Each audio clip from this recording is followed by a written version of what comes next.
Headline edition, July 8, 1947. The Army Air Forces has announced that a flying disc has been found and is now in the possession of the Army.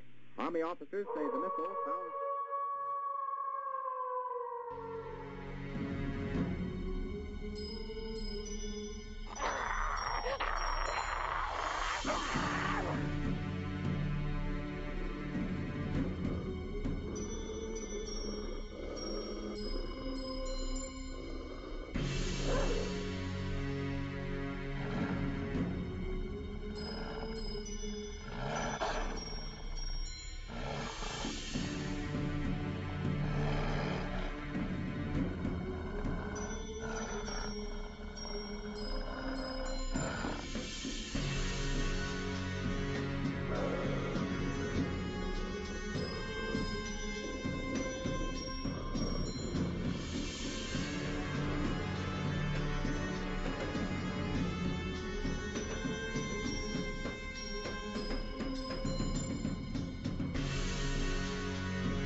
From the studios of Blackwater Media in the city of Atlanta, it's time for the Shadowland Radio Show. I am your host, Dr. William Lester, and thank you for joining me on another interesting, informative, and exciting journey into the unknown, the mysterious, and the unexplained. I always like to start off the show by thanking all the new subscribers from YouTube and to remind everybody that you can listen to our archived episodes on our YouTube channel, which is Blackwater Media, or just type in Shadowland Radio Show and it'll take you right there. And you can scroll through. We have episodes archived going back to at least last summer, I believe last June of 2014. Of course, you can listen on Google+. You can also listen on our Facebook page. Go to Facebook, type in Shadowland Radio Show. It's right there, same thing. All of the archive shows. The most recent one should be the highest one up on the page, and you can just scroll down to your heart's content. Also, of course, our regular website is shadowlandradioshow.com. Same thing. Click on the episodes tab. Make sure you like us and just listen away. So it doesn't matter what the platform is. All of the digital, everybody's got iPhones and iPads and Kindles and things I don't even know about, and they can listen. The Android devices are good too. So make sure that no matter what your portable digital platform is, you can listen to the Shadowland Radio Show. On this episode, I have a very interesting guest, a lady named Karen Dolan. Karen, are you there with us? Yes, I am. Thank you so much for joining us on the Shadowland Radio Show. Oh, thank you so much for asking me. I'm really looking forward to this. Thank you. Karen, why don't you start off by telling the listeners a little bit about yourself? Give them a little bio on Karen Dolan. Okay. Well, I'm from upstate New York, from the area of the Finger Lakes and the Great Lakes and the rivers. And Rochester, New York is actually pretty big in history of paranormal research. Not many people are aware that spiritualism actually began here. Kate and Maggie Fox started with their tapping and their table turning, and that was all here in Rochester. Rochester actually used to be a very cosmopolitan place in around the 1800s. I was reading a history of Kate and Maggie Fox, and I learned all of this. We have a lot of haunted areas. There was just so much traffic, so many people passing through here. Mm-hmm. There are a lot of stories. There were a lot of deaths, a lot of people passing through on their way to out west.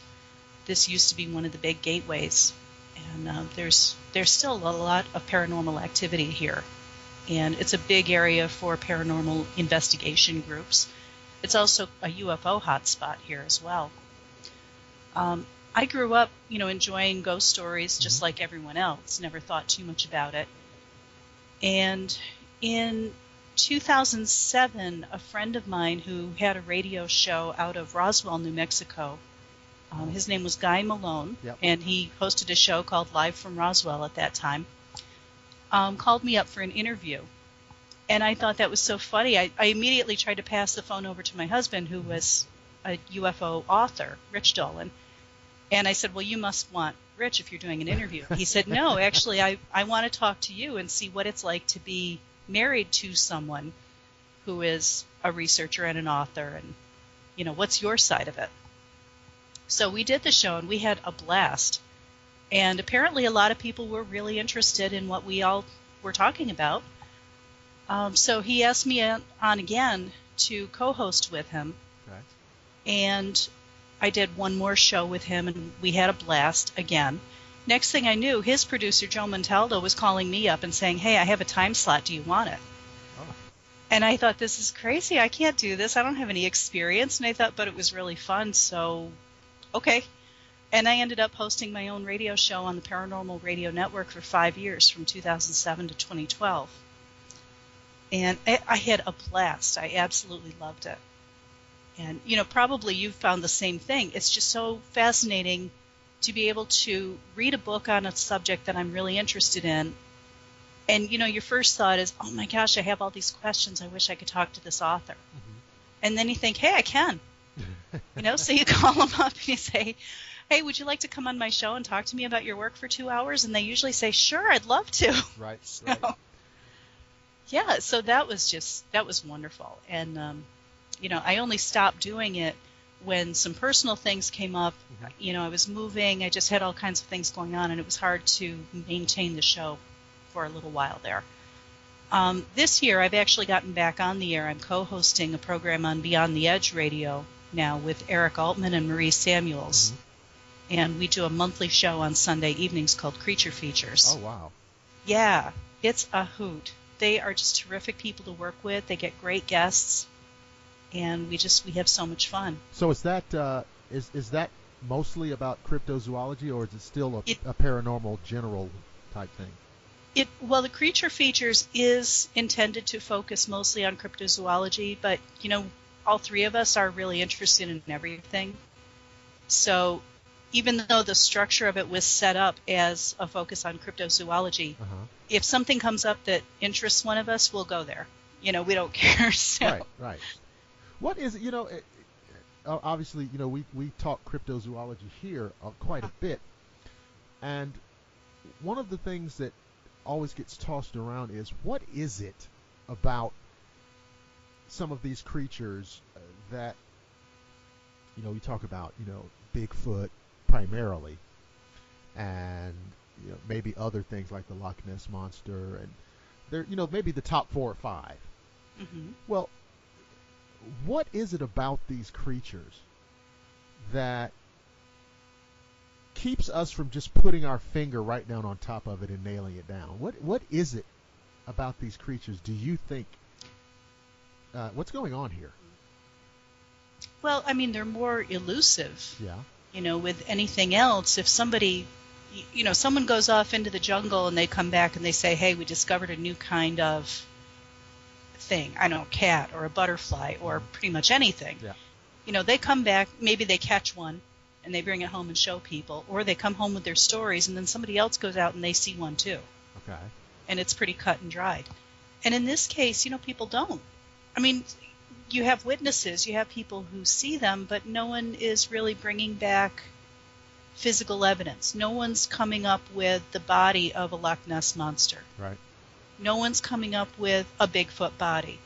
Every now and then you get someone who says they have one, but it almost always turns out to be. I even hate to hear it come up. I know, me too.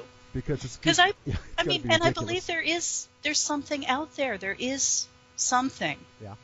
Because people are coming back also with some physical evidence. They're bringing home plaster casts of feet. Yeah. Plaster casts, the footprints could be faked, yes. But some of these have, fingerprints. The dermal ridges, on right? them. Exactly. They have dermal ridges. Nobody's going to fake that. I'm not going to spend that many hours making dermal ridges. Well, no, when I first heard of this dermal ridge thing, mm-hmm. I just said to myself, well, listen, game over. Exactly. Right? I thought that too. It's real. It's real. Yeah. It's real because you just said a second ago, oh yeah, we have these, plaster casts, they can be fake. Yeah, but you know what? Even without the dermal ridges, Mm-hmm. is it reasonable to think that all of these plaster casts are fake? All of them. See, I don't believe that all of them are. That's what I'm But saying. the truth is that all of them could be. It could be. And from my time in radio, Mm-hmm. I learned a lot of things during my 5 years in radio, I will tell you, and I bet you've learned this too. The biggest thing I have learned is that being open-minded to my guests on the air and allowing them to make their case and describe their work Mm-hmm. will get me labeled as being unusually gullible. Oh, yes. Yes. Well, And you know because what? there's a feeling, Karen. There's a feeling, Uh-huh. and I'm not sure I disagree. There's a feeling that some things Mm-hmm. don't even deserve an audience. Yeah. Yeah, I mean, you know Yeah, what I'm there's saying? definitely there's that feeling out Some there. people feel And- that. And you know what? Go ahead, Karen. Some things don't. But you can't tell over the radio. You Right. can't. I mean, I've been at UFO conferences. I've been to a Yeah. zillion UFO conferences. Good, intelligent, responsible people come up and present evidence Mm-hmm. that I can't ignore. Right. Okay? I don't know what's going on, but I cannot ignore some of the evidence that's brought to me. Sure. I have also had people walk up to me while I'm sitting at a table selling books or Mm-hmm. having a Coke or whatever, and someone will slap down a photograph in front of me and say, "What do you think of that? Look at that UFO." Yeah. And I look at it, and it's a half-deflated Mylar balloon stuck in a tree. Right. And I say that. This is a balloon, and they get really mad. And I'm like, well, there's this string hanging off it. What am I supposed to say to this? Right. Well, I mean- the thing about and what you're really illustrating here, I think, is one of the big problems that we have in these areas, and it's just that, yeah, you have the really intelligent, really even-handed, really, the good researchers, the good investigators. The problem is, right behind them in the line are the kooks. Yes. And you always have to spend the time sorting them out. Right. I mean, always, always, always. And it's so frustrating Yeah. because you wish we could just move forward. Yeah, we can. And there's still these things with the Bigfoot, and this thing with Bigfoot and this DNA thing, Hmm. and it's a really big thing, and people are talking about. But now, let me bounce this off you because I've tried to get people to recognize what I think is going on here. Everybody is so focused on this DNA. We got to get the DNA. Maybe with a hair sample, maybe whatever you need to get a DNA sample. Okay, let's just say that I have an actual sample off of a Bigfoot, whether it's hair or skin tissue, what have you, Hmm. and it's real. And I take it to a lab for a DNA test, and I already know that it's real. Okay, Hmm. what are the tests going to show? That depends on how complex the test is, the accuracy of the test, and on the bravery and open-mindedness of the person who's running the test and how Exactly. willing they are to put their name on results that, maybe are not what they were expecting. Well, I mean, seriously, if you get somebody who's working in a lab doing research, doing DNA testing, I have to think with the expense of getting DNA testing done, they probably have a fairly cushy, secure job making a decent paycheck. right. They're probably not going to want to risk that. It depends on their boss's attitude. It depends on, are they willing to come out and say, this is something I've never seen before? Well, I don't think they'll have a problem with that because, I'm not going to go in there and say, I want you to test this for Bigfoot. Right. So I don't think it's risky, is it, for them to say we don't know what this is? And the reason I say that is because Karen, that they don't have Bigfoot DNA in their database to compare Well, it true. to. But there are so many people who can't wrap their heads around the fact that there's something out there they don't know about. And I see this a lot in scientists, especially because people go into professions involving science because they like to think that they know everything there is about the way the world is. Yeah. And it's really sad because to me, science that's where all the discovery happens. That's where you're supposed to be looking at all the things we don't know about and learning new things and seeing how all the facts we have fit together in new ways. But a lot of scientists that I know really don't want to do that. They want to go into this with the idea that, we, mankind, already knows everything there is to know. And maybe not every individual person knows it. The scientists know it. And they can tell us, yes, this is real, or no, that's not. And don't bother with explanations because you wouldn't understand it anyway. That's I right. know it. That's right. I mean, that's what I feel like when I'm talking to these people. I'm like, you try me. I'll bet I'll understand, okay? Well, the thing about, especially, again, with cryptozoology in particular. Yeah. Yeah. Because we're talking about things that seem to, exist in the natural world. Mm-hmm. When you listen to some of these people talk, and I get the feeling that they hear the evidence, they listen to the evidence, they hear what you hear, they see what you see. And I actually think that their biggest problem is not that I just can't accept this evidence. I think their problem is what you said. If this is real, then we got to go back to the drawing board. Mm-hmm. If this is real. When Lloyd Pye was taking the Star Child skull around to all these different hominid researchers and different experts in different fields, nearly everybody he showed that skull to and said, what's the deal with this? It's elongated. It's not flat on the top like it would be if this were someone who had been cradle boarded. Right. And probably 9 out of 10 researchers, if not all 10, handed it back and said, oh yeah, it's a cradle boarded skull. And he said, no, it's not. It has to be, right? Right. Because it can't be anomalous. Exactly.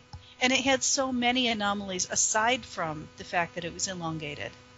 And, there's a huge difference. If you look at a cradle-boarded skull and then you look at the Star Child skull, they're totally different. The Star Child skull is elongated, yes, that's all it has in common with the others.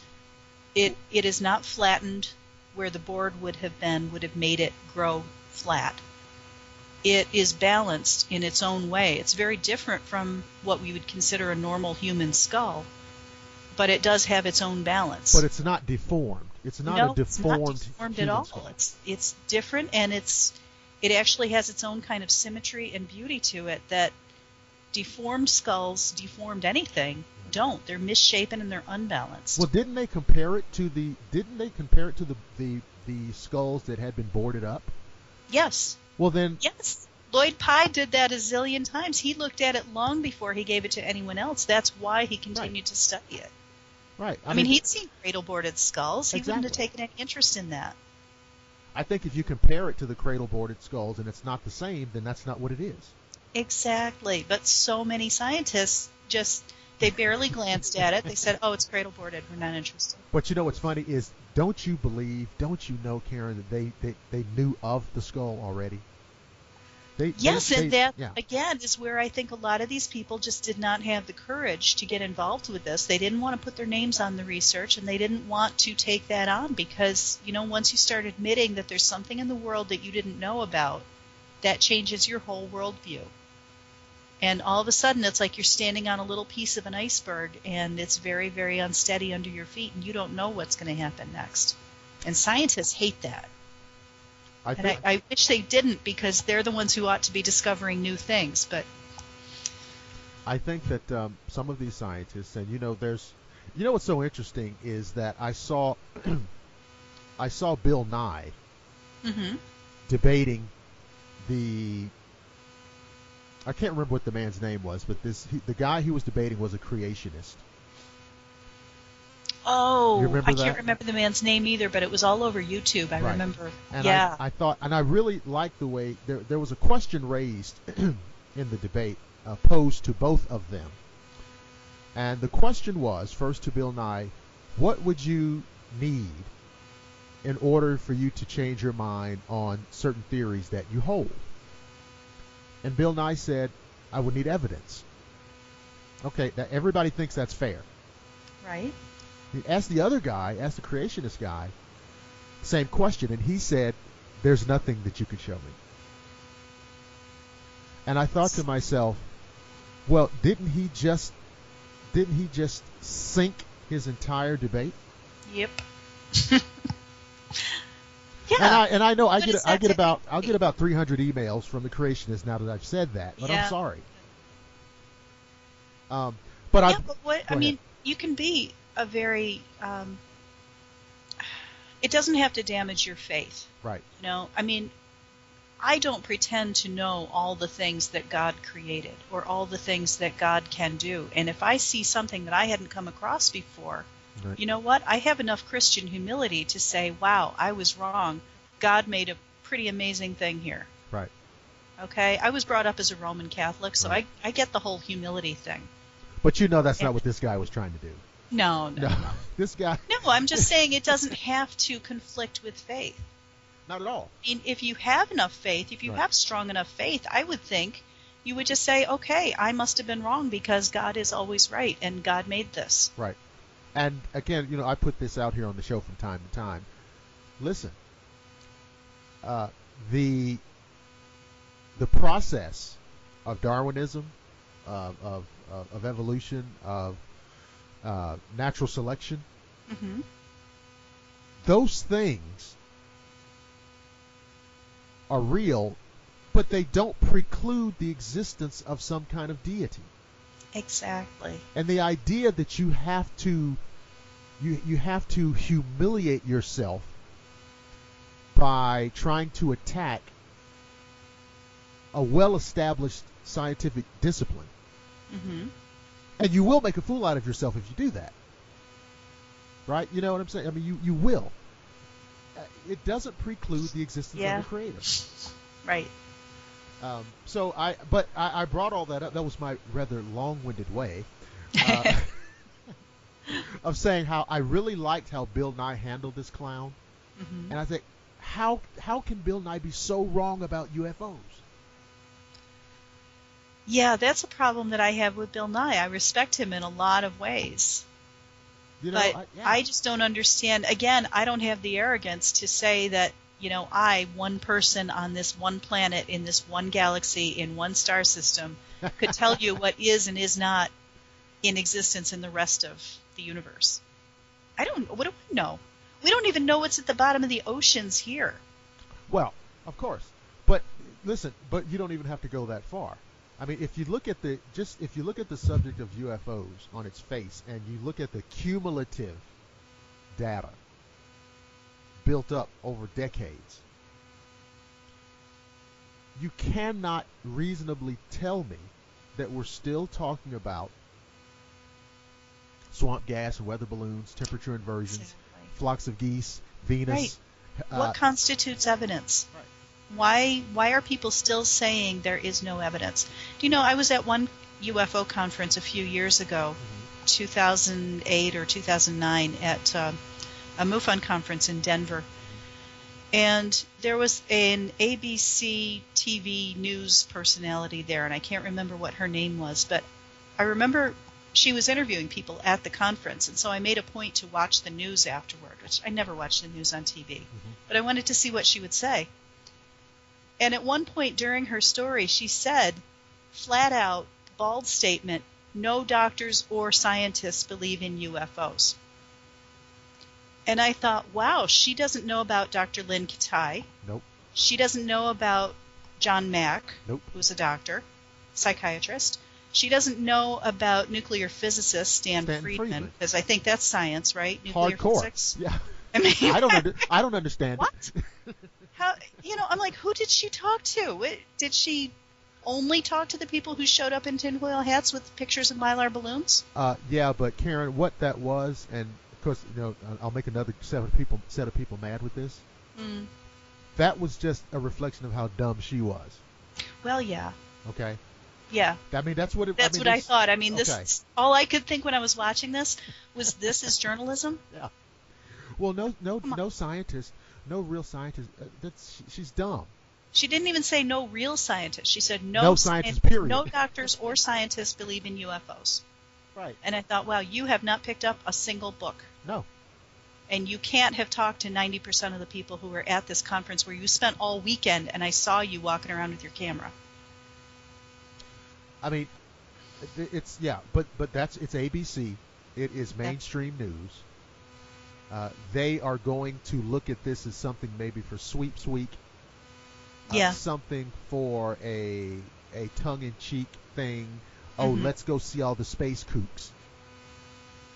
But I have to wonder. I mean, what's exciting about saying yet again there's no such thing as UFOs?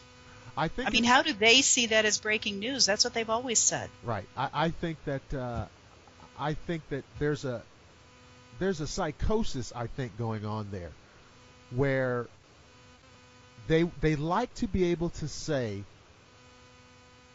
look at all of these people. Mm-hmm. They have conferences. They gather. They're at hotels. And the media never calls it a conference. They call it a convention. A convention. Like it's people walking around with Mai Tais. Yeah. And we're not usually referred to as researchers in these articles. We are referred to as enthusiasts or conventioneers. UFO enthusiasts. So, yeah. Right. Yeah. But and people who love UFOs. Like, I mean, that's like saying I love, I don't know, a house or a car. I mean, they're there. What about when they call you, here's Karen Dolan, a UFO believer? Don't you like that? Yeah. Well, I mean, I do, because I've been convinced by the evidence of people I've spoken to. But that would be like this journalist saying, I believe in this microphone I'm holding. Thank you. Well, yeah, I believe it exists because I'm looking at it. I mean, it's right here. I have been talking about that on this show for a long time. Stop using the word believe. Yes, I hate that. Because theoretically, technically, belief only requires a willingness to believe. Right. And that's that creationism thing again, and you don't have to look at evidence, and you don't ever have to change your mind. Right. Because you believe in it. And you can believe whatever you want. I don't care. Belief allows you to be right all the time. Yeah. Okay. And Steve Bassett said years ago that even then, he said, this is not about belief anymore, and it's not even about the question of whether UFOs exist. He said, that's already proven. We know they exist. We know that UFOs are here. The question is, what are they? Where are they coming from? And what do they want? But Karen, you must have friends or acquaintances who don't necessarily follow the information the way you do. Oh, like practically everybody I know. Okay. All right. I have a day job. Okay, the perfect example. Very nice, but they're totally not interested in this. So if you bring up some very interesting fact, and they look at you like, oh, I didn't know. How can that be true? I didn't know that, or that can't possibly. But they only think that because they don't follow the information. Mm-hmm. And I've had this conversation with friends and acquaintances, and they say, I can't believe that's extraordinary. How in the world can that be going on? And I would say, well, this does happen. It's just I know about it because I follow it. Right.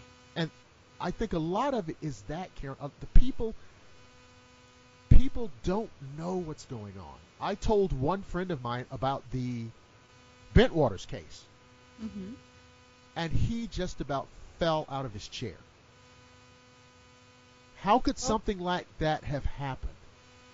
Well, a lot of effort was made to keep it quiet afterward. I mean, if your question is how could that happen and we not know about it, I think that's what he was saying. A lot of people went to a lot of trouble to keep it quiet. And in a military situation, then you got a lot of people who are accustomed to being given orders. Right. If they're told not to talk about something, they don't talk about it. And the people telling them not to talk about it all have guns. I wouldn't talk about it either in that case. That's right. And look in Roswell, how many witnesses came out 40, 50 years later and said, well, we didn't say anything at the time because people men in suits came out and told us they were from the government, and they said that our family could disappear in the desert if we said anything. Right. I wouldn't say anything. Right. Yeah. Yeah, I mean, but there is a disconnect out in the larger society that these things happen. Yeah. And when you bring them up, they're stupefied, they're dumbfounded, but the larger society doesn't know that these things are happening. Because also the large society thinks that, well, if it were real, then it would be on the ABC News. And they would be giving us facts about it. You know, so there's the treatment of it is... If it right. were real, then we would certainly... Now, I will say this. If the media, and I mean the New York Times of the world, the CNNs of the world, do you realize, Karen, if they were to somehow turn around and decide, for example, that the UFO question was worth going after, can you imagine, you know, the way they can sink their teeth and their claws into things? Oh, absolutely. It would be over in a week. It would be wide open, exactly.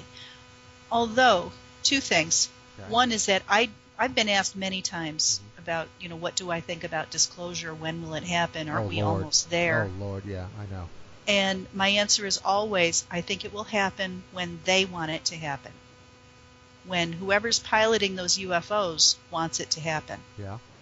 Because, you know, people say, well, why don't they land on the White House lawn? I mean, first of all, I wouldn't go anywhere near the White House if I were them. I mean, they're supposed to be smarter than we are because they figured out space propulsion. So, you know, that would be enough for me. I would stay right away from politics. Yeah. However, even if CNN wanted to go after it and wanted to break open the story, if whoever's piloting these UFOs doesn't want to be found, they won't be. Well, and there wouldn't be anything for CNN to find. They can talk to witnesses, and there's a ton of physical evidence out there. There is a lot out there. Well, but when I say CNN, it has to come down to cooperation. When I say CNN, but what I'm saying specifically is, and you're right, I mean, I don't, you know, they're not going to, but what I'm saying is, those type of news gathering agencies, if they wanted to, they could absolutely close the gap on, yes. I think what Stephen Bassett refers to as the quote truth embargo. Yes. They could, and what else do you need to do after that? And you know what? Any reputable journalist who pulled all of this information together, and I mean there are many reputable journalists in the field already, but somebody who would be recognized by people who are accustomed to accepting the mainstream. So as you said, CNN, New York Times, right. Washington Post, whatever. Someone who could present this to the public, the general public, and get it accepted. If they just took the information that's out there now and presented it and connected the dots and said, you know, this is the enormity of, here's the evidence that we have now. You know, I mean, John Mack was not a gullible person. No. And he went to see Bud Hopkins when he was hearing about all of this, all these people who had this hallucination that they'd been abducted by aliens, and he thought, what on earth is going on? What is this researcher telling these people? Why is he putting this in their heads? Because he thought he had to be. He thought that Hopkins must have been behind it somehow. Right. So he went to talk to Bud, and Bud said, hey, I have thousands, tens of thousands of letters from all over the world from people who write to me about their experiences. After his book Missing Times came out, all of a sudden people said, there's one person in the world I can talk to about my experience, and they all wrote to him. And he took John Mack to his closet and opened it up, and it was filled with letters he hadn't even opened yet. Right. And he said, here you go, knock yourself out, see what you find. And he spent all day reading letters and found the same stories over and over and over from different people all over the world. He said, I don't know what's going on, but it's not coming from Hopkins. These people are all, either they're all experiencing consistent happenings, or they're all having the same hallucination, which Bud Hopkins said, okay, if they are having the same hallucination, shouldn't we be looking into why? Isn't that interesting? Well, isn't that what we call mass hysteria? I mean, when everybody has the same delusion? Yeah. Which is like, I guess it's possible, but like, that's probably the least likely answer. Yeah, because that in order to accept the mass hysteria theory, you have to throw away all of the physical evidence. Right. And there's a lot of physical evidence, too.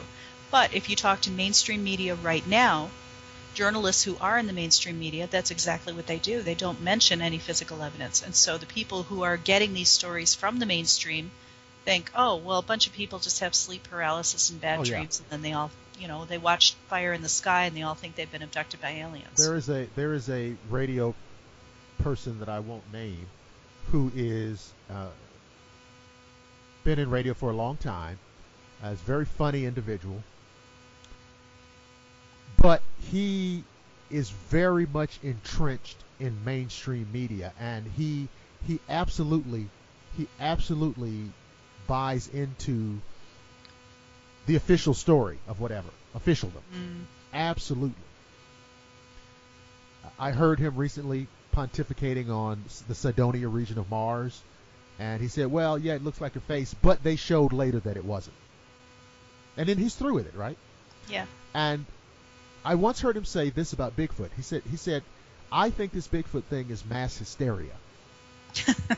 And I thought to myself, but masses of people aren't seeing Bigfoot. Yeah. But this is an example. This is what these kind of people will put out there. And what's frustrating is that the explanations they put out, calling us gullible, we're the ones who are actually looking at the evidence and saying, hey, I think there's something here and I don't know what it is. Maybe we should find out more. Okay? And these guys are like, nope, can't wrap my head around it. You're crazy, and nope, there's nothing there. What about the old argument, and I've heard this from time to time, for example, well, if this stuff was real, if these aliens are out there, if these UFOs, don't you think I would love to know, because I could get all kinds of grant money, all kinds of research money. If the Loch Ness Monster were there, I would love it for it to be there, because I could get $1 million in grant money. That's their argument, saying, oh, I wish it was there. I just don't think it is. Well, there has to be somebody willing to pay $1 million in grant money for someone to study the Loch Ness Monster. But the argument, what I'm saying is that what they're really saying is, I'm not debunking. Saying, they're just doing it for the money, or they're. Well, no. What I'm saying is, I hear these people say, listen, I don't think the Loch Ness Monster is real, but, gee, I really wish it was. Because I would be the first guy there on the banks of the river, on the banks of the loch. I would be the first guy there doing research. I just don't think it's there. And so it's like, really? Would you really be the first guy there? Would you really, No, clearly you wouldn't, or you'd be there now. Right. Because what does it take for you to go there and look at it? Yeah. What? Yeah, and I mean, if you can't afford a trip to Scotland, come up to New York State. There's one in Lake Champlain. Oh, yeah, that's right. That's right. There's some in Canada. They're actually all over the world. Didn't they feature one of these shows that's on now did a Champ feature? Oh, I wouldn't be surprised. I'm not aware of it specifically, but no, there are so many shows right now. And actually, that kind of makes research more difficult, because back when I was telling that story about John Mack and Bud Hopkins, at that time, Bud Hopkins was able to show all these letters and say, the only thing that these people have seen is my book, my one book. And that's how they knew to write to me. Right. And that's it.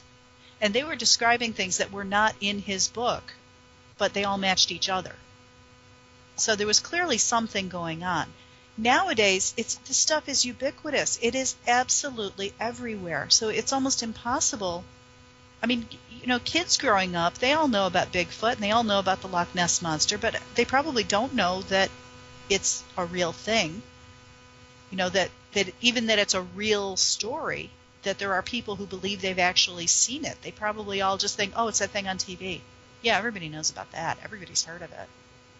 And I never thought of that. The kids, they just look at that, because I was talking to another guest on another episode about, they have the messing with Sasquatch on the beef jerky commercial. Yeah. And how it's just very matter-of-factly. If you look at each of those commercials, because they made like a ton of them. Yeah. On each of those commercials, you see some people out somewhere hunting, fishing, playing golf, and they say, oh, yeah, look, there's Bigfoot over there. And there's Bigfoot. And it's like it's very matter of fact. Like everybody knows Bigfoot's out there. Right. And in a way, I think that's a form of inoculation, because it used to be, in the early days, researchers would always withhold some facts from the general public, and that would be a way that they could tell. They could kind of weed out people who were just making stuff up and trying to get attention based on something they had read in a book. Now, you're not suggesting that people wanting to get on TV, you're not suggesting that people would just make things up out of whole cloth. Oh, heavens to Betsy. Just to get attention. I shudder to think. I'm appalled. You know, I have to say, when I look around at how many TV shows are out there, I know that there are a lot of really good researchers in a lot of different areas. And I think it's a wonderful thing for a good researcher to get a TV show, because that's funding, that's publicizing their work, that's getting good facts out there. But for every good person who gets a show and gets to talk about their work, first of all, it gets edited so that it's unrecognizable. Right. And it gets presented not so much anymore, but it used to always have a chuckle at the end. You know, so it was always kind of demeaned anyway. And there are so many shows out there. And you look at, like, these paranormal investigation shows, you know, people walk in and they say, well, nothing's happening, you know, and they start yelling, oh, okay, I'm in here. You want to come out and show yourself. Come out and do something. I know. Oh, my God, don't do that. You know, all I can think is, you idiot. If you get possessed, it's your own fault. Don't do that. Those things have really, for me, gotten difficult to watch. Yeah. And they all look alike. They all have the night vision goggles, and they all have the shaky camera, and they all have something jumping out at somebody. And if I see another show with 3 or 4 guys in these stupid little black T-shirts. Yeah, and one chick. And one who doesn't know anything, but she's a chick, and she's cute, and you got to have one. Exactly. She's oh, my Lord. High visibility. Yeah. And it's I understand. I get it. It is, excuse me, it is in the paranormal universe. Mm-hmm. That's our bubblegum music. But it's so boring. Yeah. Oh, my God. You know what show I used to love? Which and one? I wish somebody would make one like this again. Which one? Was the old series called A Haunting that used to be on the Discovery That's Channel. on. But now it's on They're making new episodes, and it looks like all the other shows. Oh, does it? Yes, it does. They changed it. It's like everything else. It's on Destination America now. And I knew it was still running, but you're saying that they've changed it? Yeah. When they brought it back, mm-hmm. the new episodes have like the shaky camera and the jumping around, and Are you serious? It's exactly like all the new shows now. The new episodes are not anything like the original ones were. And the original ones were great because I don't get seasick when I watch them. Yeah. I actually literally cannot watch a lot of the new shows because that shaky camera really does make me feel nauseous, and I have to turn it off. Well, they used to have that show had a documentary feel to it. Yes, they did recreations. Yeah. They didn't like fake activity so they'd get something for the camera. They had people tell their real stories of what happened, and then they used actors to illustrate the story of what really happened. So I remember that. Yeah. And I mean, that's a responsible way to do it. They weren't faking anything. They were recreating. And they said, here's the real person talking about their experience, and then here's this actor showing you what they went through. And it was totally honest and totally above board. But what we have now is we have all these shows that are, they're out there trying to get something good on camera because their funding depends on it. Yeah. And, filming a show is really expensive, and you have very tight deadlines, and you have very strict, okay, you've got this many hours or this many days, something's got to happen on camera or you lose everything. You don't get your show, you don't get your funding. And, the only thing that will breed is a need to fake something as you get down toward the deadline and nothing's happening. Because the way paranormal investigation really works is it's a lot of hours sitting around with nothing happening, and then all of a sudden, if you're lucky, you get a little thing on camera. Well, what if you were to, I don't know, for example, tell a flashlight to come on, mm-hmm. the old flashlight thing, and it just happens to come on as soon as you say flashlight come on, or blink once if you're a man, blink twice if you're a woman. Mm-hmm. Have you seen that one? Have you seen? I don't want to say what the name of the show is. No, I know. I don't want to name any shows But either, and I'm sure somebody's going to be listening to this and saying, "Oh, I know what that episode was. Oh, she's dissing that show." Well, no, I don't we're watch not, them enough naming even it. to know. We're okay. not naming it. But what I'm saying, this particular show Mm-hmm. has been on for a very long time, and when it first started out, it was mostly these two guys who I think they were plumbers.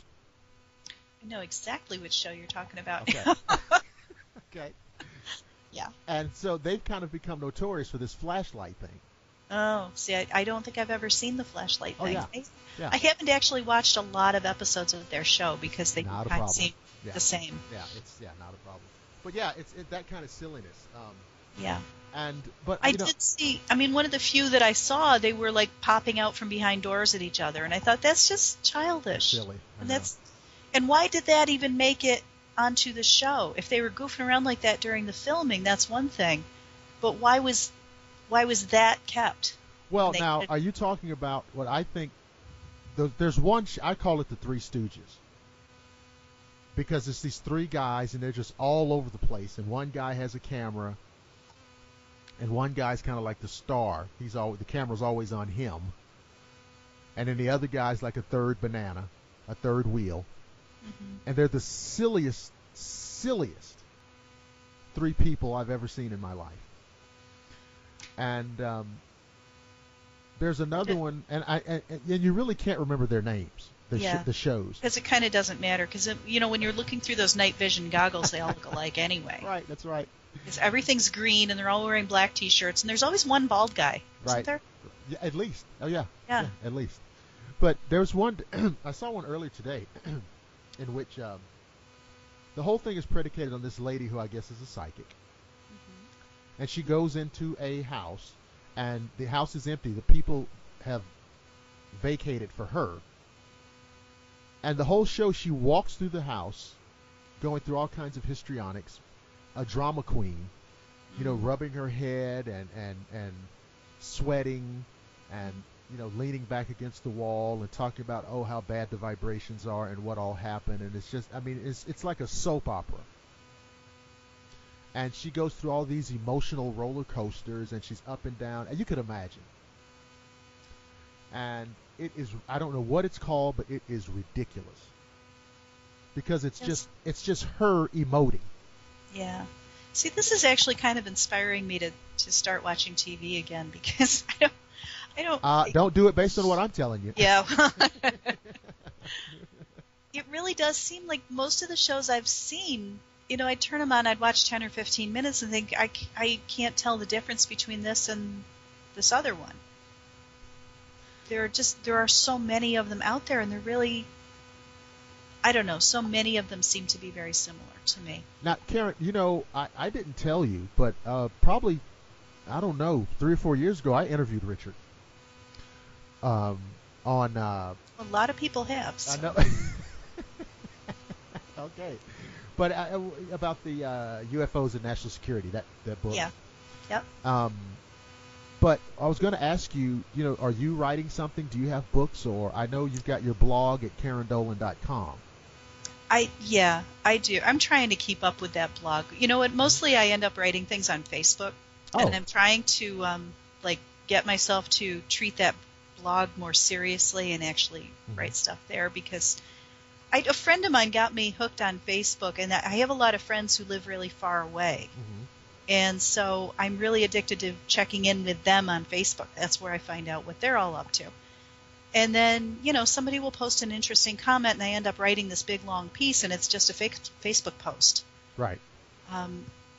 But it's been really good writing practice for me, so that's good. I am working on a book, and it's based on some of the things I learned when I was doing my radio show Through the Keyhole. But, I just... You don't want to say too much about it. Well, I would love to talk about it. I don't know how long it's going to take me to get this done, because there are a lot of other things that kind of need to be put back together in my life right now, and they're taking longer than I had hoped. Yes. So, I understand. Yeah, I didn't know how much we want to get into that, but anybody who knows me, everybody knows that Rich and I split up. We divorced last year, and I'm just still trying to kind of reassemble things. I understand. But yes, I am working on the book, and I'm really, really enjoying it. I think I've got some really cool stuff to talk about. I had a lot of fun on that show, and I'm hoping that is going to come through, that readers of the book will get that they'll be able to share in the enjoyment that I took in hosting the show and learning and talking to all those really cool people. I hope that readers will enjoy this as much as I did. So where do people, now I know you said you're doing the monthly show, the Creature Feature, so how do people listen to that? That is on Beyond the Edge Radio, and you can find that online just at bteradio.com. bteradio.com. Yeah. And so, all right, so you're working on the book. You don't know when it's gonna. You got your radio show. You got Creature Features. Are you still doing? Are you still doing conferences? What's going on for you now? What's coming up? Well, I actually just got back from the MUFON International Symposium. I was there working with the AV crew, Mothership Productions, and that was wonderful. That was just. It's always such a great experience. MUFON is such a serious group of people, and I know that in the past few years, especially, there's been a big thing that, some people think that research is being handled differently than they think it ought to be handled, and some people aren't happy with what's being done with the information they're collecting. But I got to tell you, when I'm at a conference, when you're in a room with these people, it's really wonderful because they all take it seriously. They might all have different ideas about how they ought to be doing things, but it's not like something that a journalist could come in and call it a convention. These are not enthusiasts. These are researchers. These are very serious people who go through a lot of training, and they work really hard to study this and to find out what really is going on. And they're becoming, I think, more and more involved in the abduction phenomenon, which I'm very happy to see. It seems to me personally, and I might be mistaken in that I might not have had all the information in the past, but it seemed to me that a few years ago they were much more focused on proving the physical reality of these anomalous lights in the sky. Of course, yeah. And now they're beginning to look more, they're also embracing, what about the emotional state of people who have experienced this, and trying to help people who were traumatized by this, because it really is. People talk a lot about what a wonderful experience it is being contacted. And a lot of people make it a really amazing thing. And a lot of people they say their lives are changed for the better, and that's wonderful. Yeah. But even with a really good experience, it's a huge change, and it takes a huge adjustment. And I'm just so glad to find that more people are really thinking about the human side of it and how they can help people who've been touched by it. Ladies and gentlemen, our guest for this episode of the Shadowland Radio Show has been Karen Dolan, and as you've heard, we've had a nice, all the way around the block conversation on the paranormal. And I know that you can check out her blog at KarenDolan.com. We'll be looking for her upcoming book, and I guess Karen, you will let people know on your Facebook page what's going on with your book, right? Oh, I let people know everything about my life on my Facebook page. Okay, so ladies and gentlemen, if you want to get all the way into Karen's personal life, if you want to get knee deep in it, go to her Facebook page, and she's all over it, and there's probably nothing that she won't put out there for you. Probably. Oh, one thing I did want to mention, actually, when you're talking about conferences, there is another one coming up that is going to be next month in November in Laughlin, and that's the Starworks USA conference. I've been asked to come out and work there by Paola Harris, who is the Italian researcher and journalist who is putting this on. She's done several of these. I spoke at her Starworks conference a couple of years ago in Florida, and it just was wonderful. I spoke right after Paul Hellyer, who is that's the Canadian former Minister of Defense, yes. And oh my God, I was standing there listening to him talk, and I'm thinking, I can't follow this. I cannot speak after this man. He was just so wonderful. Sound like General Patton. Oh my God, I know. And I'm thinking, who am I? I'm gonna come up after this man speaks. But it was wonderful, just fantastic people, and She's getting things going in Laughlin again at the Aquarius Hotel, where the old UFO Congress used to be in Laughlin. So anybody who used to go to the Laughlin Conference, it's at the same place. Right. And Bob Brown, who always used to be at the UFO Congress in Laughlin, he will be there as the MC. We've got Jan Harzan, the executive director of MUFON.